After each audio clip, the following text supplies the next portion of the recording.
હાલમાં જે ગુજરાતમાં ખેડૂતોની હાલત આપણે જોઈએ ને તો ખૂબ ખરાબ જોવા મળે છે અને અલગ અલગ રાજકારણીઓ દ્વારા એને અલગ અલગ ભાષણમાં ફસાવવામાં આવતા હોય છે.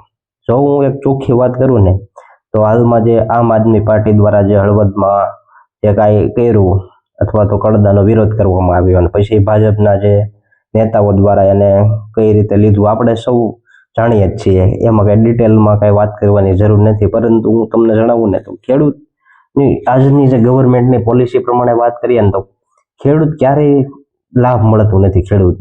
ખેડૂતની વાત કરીએ તો જો આપણે ડુંગળીની વાત કરવી ને તો હાલમાં 5 કિલો મળે છે. આજથી એક સમય એવો હતો કે 100 કિલો ડુંગળી મળતી હતી.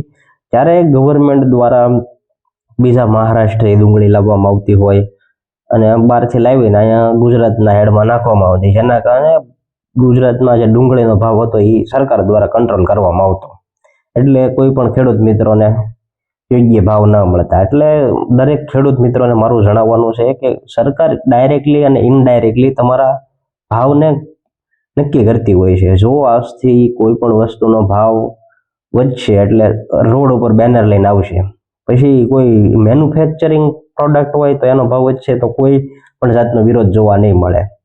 જો ટમેટાનો ભાવ વધ્યો અથવા તો ડુંગળીનો ભાવ વધ્યો, સિંગનો ભાવ વધ્યો તો ડાયરેક્ટ બધા બેનર લગાવશે અને રોડ પ્રદર્શન કરશે અને ડુંગળીનું આમ થયું, માર્કેટિંગ થયું, તમને ભોળવવામાં આવશે અને અવારનવાર આમ કરવામાં આવશે. સરકાર દ્વારા નાખીને ભાવ કંટ્રોલ કરવામાં આવશે. અને કપાસમાં પણ પહેલાં એવું જ હતું કે જ્યારે કપાસનો ભાવ 1500 થી 2000 થાય એટલે કપાસ બહારથી લાવવામાં આવે, એક્સપોર્ટ કરીને પ્રાઇસને કંટ્રોલ કરવામાં આવતી હોય છે. એટલે ખેડૂત ક્યારેય સફળતામાં રહેતો નથી.